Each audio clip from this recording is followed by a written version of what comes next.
Famílias menores e maternidade tardia redesenham o consumo no varejo. O perfil das famílias brasileiras está mudando rapidamente e, junto com ele, o comportamento de compra dentro dos supermercados.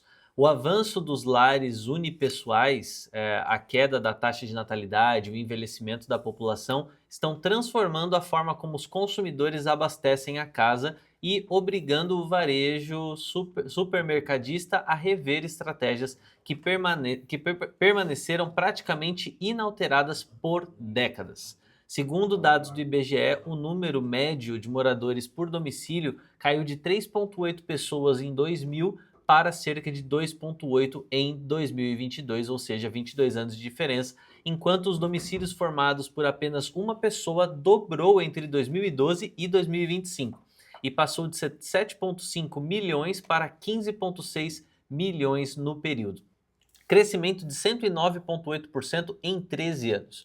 O Instituto também aponta que a população brasileira continua envelhecendo e que a tendência é de redução do tamanho médio das famílias nas próximas décadas, ou seja, se já diminuiu, vai diminuir ainda mais.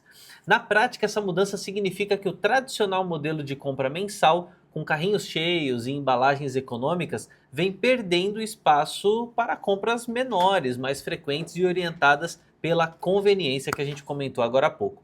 Para Fernando Gibotti, cofundador da Rock Encantec, essa é uma das transformações mais profundas, mas menos percebidas pelo varejo alimentar. Ele cita que durante décadas supermercados, indústrias e até mesmo a arquitetura de lojas foram concebidos para atender famílias de 4 ou 5 pessoas. Antigamente o número de integrantes nas famílias era muito maior de fato do que é hoje. Sim. Hoje predominam domicílios com 2 pessoas, cresce rapidamente o número de pessoas vivendo sozinhas e aumenta a participação de idosos em lares unipessoais. Essa mudança altera não apenas o tamanho da cesta de compras, mas a própria lógica de consumo. Desce um pouquinho ali, Enzo, por favor. Na avaliação do especialista, consumidores que vivem sozinhos ou em famílias menores compram menos produtos por visita, mas frequentam os supermercados com maior regularidade. Ele cita também que, nesse contexto, indicadores como ticket médio deixam de contar toda a história. Mais importante é compreender o valor gerado pelo cliente ao longo do mês e sua recorrência de compra. Essa mudança também altera a composição das gôndolas, principalmente. Olha que interessante. Categorias como refeições prontas e semi-prontas, proteínas em pequenas porções, frutas, legumes higienizados, saladas prontas, congelados premium, kits culinários, passam a ganhar uma relevância muito maior. Realmente. Além disso, embalagens menores deixam de ser apenas uma alternativa e passam a atender uma necessidade real do consumidor. Sobre a ótica da ciência do consumo, da CRM, essa talvez seja uma das variáveis mais importantes para os próximos anos. E aí entra também um outro assunto muito relevante, que é sobre o desperdício que isso também é alterado nessa mudança de consumo. Outro fator que impulsiona essa transformação é a preocupação crescente com o desperdício desses alimentos. Estudos apontam que aproximadamente 20 a 25% de desperdício doméstico de alimentos está relacionado às embalagens, seja pelo tamanho inadequado, dificuldade de aproveitamento completo do produto ou baixa capacidade de conservação. Segundo Gibotti, essa percepção muda completamente a relação entre preço e valor. Ele cita que antes quantidade era sinônimo de economia. Hoje, fatores como praticidade, saudabilidade, validade, conveniência e redução de desperdício ganharam importância equivalente, ou até superior em alguns casos ao preço por quilo. Muito interessante, acho que tá bacana de conteúdo. Esse é um assunto muito legal com essa mudança, né, Paulo? Eu acho que... tem aquela outra notícia, você vai colocar aquela outra também? Coloca ela aí, também, coloca ela aí, a gente já mata junto e depois eu comento as duas ao mesmo tempo. Vou ajustar aqui. Essa daí, ó. Essa daí vem junto. Eu falo essa daí, aumenta aí. Essa é a Anne Hathaway, que participou Só vou ter que virar de costas aqui pra minha câmera, mas tá de boa. Você consegue ler? Consigo, só que a minha câmera tá ali e eu tô virado de costas, mas não tem problema. Vamos que vamos. O momento certo para ter filhos parece estar chegando cada vez mais tarde. Pela primeira vez, mulheres com mais mais 40 anos tiveram mais filhos do que adolescentes nos Estados Unidos. Hoje, cerca de 1 em cada 5 americanas tem o primeiro filho após os 35 anos.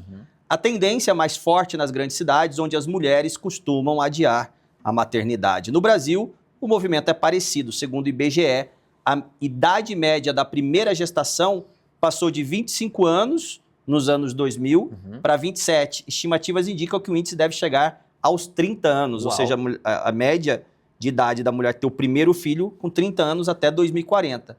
O que explica essa mudança? Uma combinação de fatores sociais e avanços na medicina reprodutiva ajuda a entender esse novo cenário. Entre as principais razões estão a busca por maior estabilidade financeira e profissional antes da maternidade, além de casamentos e relacionamentos acontecendo mais tarde, um maior acesso a métodos contraceptivos e avanços da medicina que tornaram a maternidade após os 40 anos mais segura.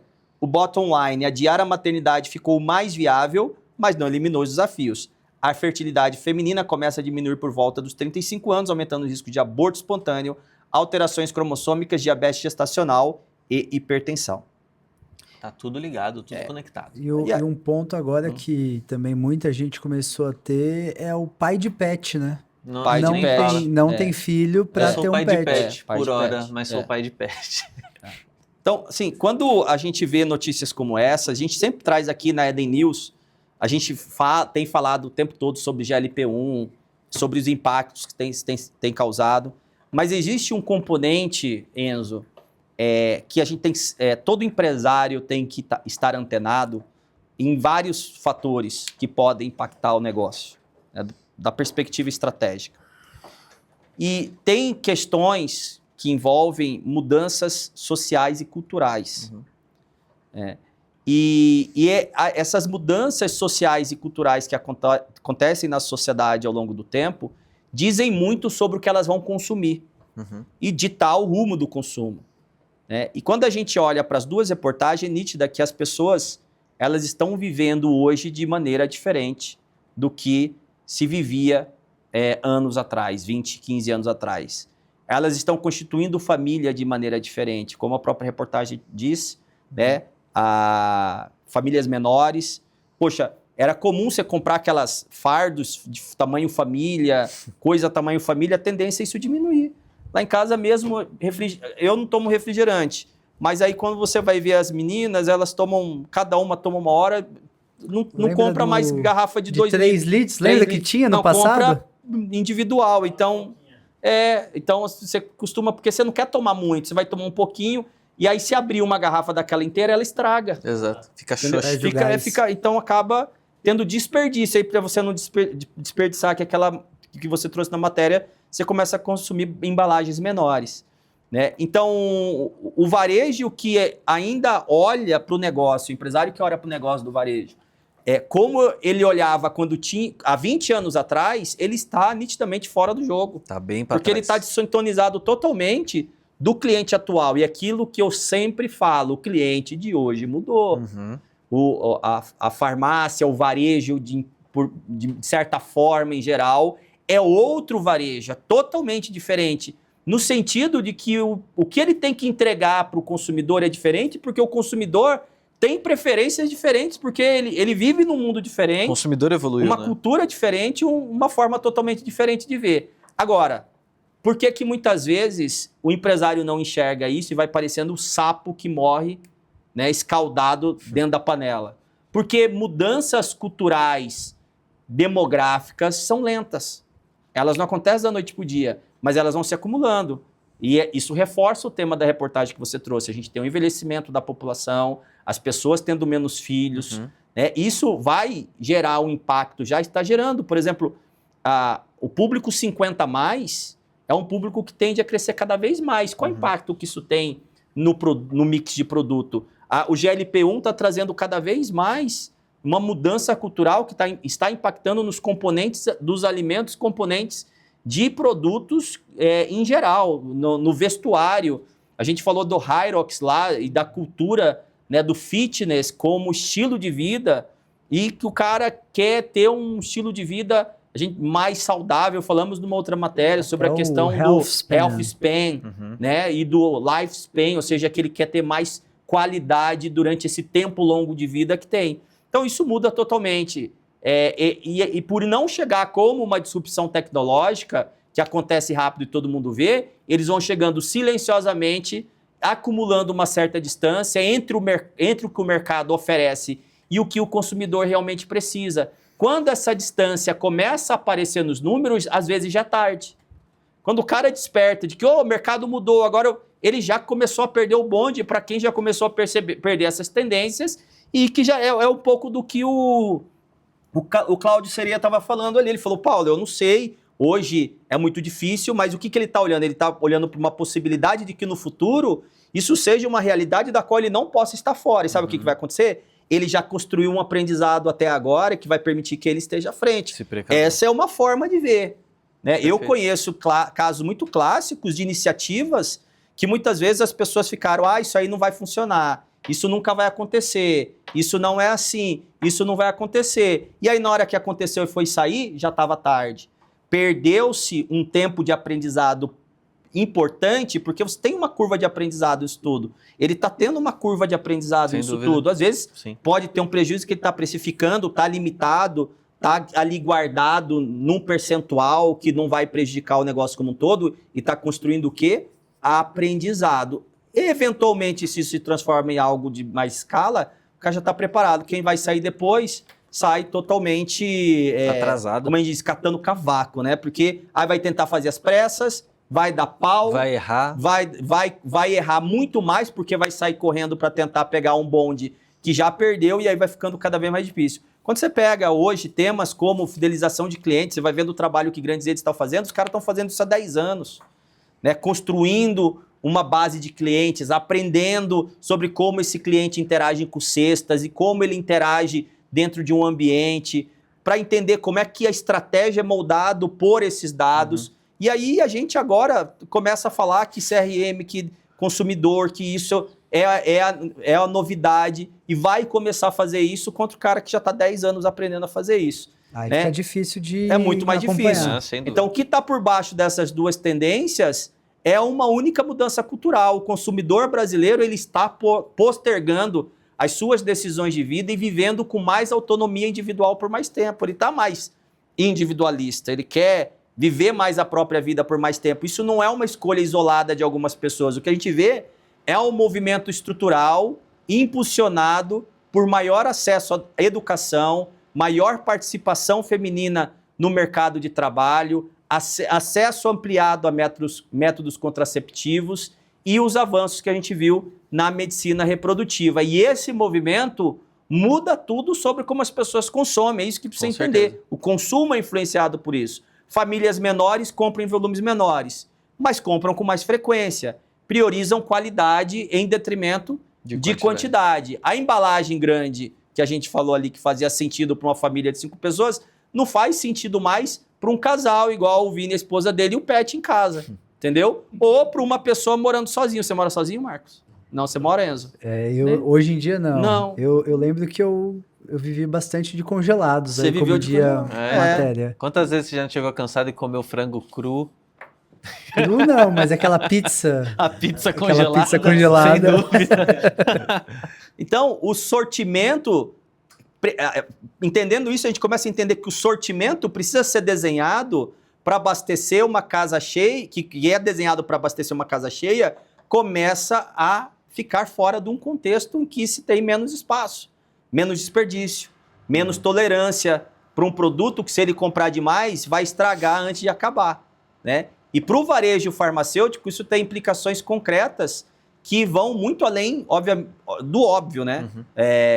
E aí, tudo isso traz uma série de coisas refletidas. Qual dica que você daria para o nosso ouvinte, Paulo, sobre a mudança que ele pode fazer prática, assim? Amanhã falou, cara, preciso mudar, entendo que eu estou desatualizado. Cara, a primeira coisa que tem que fazer é ter um mix revisado. Posso falar?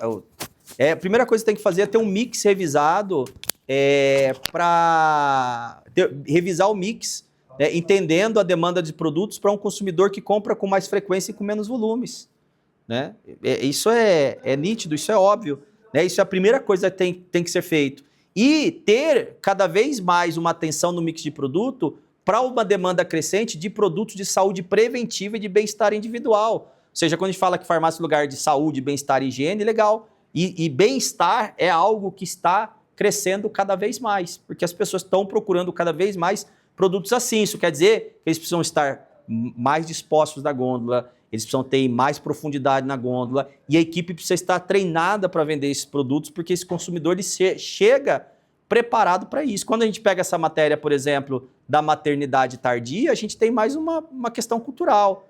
Né? A mulher que tem o primeiro filho com 30 anos, que tem o primeiro filho aos 35 anos ou 40 anos, ela é uma mulher, o que fala dessa mulher? É uma mulher que tem mais estabilidade financeira, ela tem mais informação e ela tem mais exigência, ela vai pesquisar antes de comprar.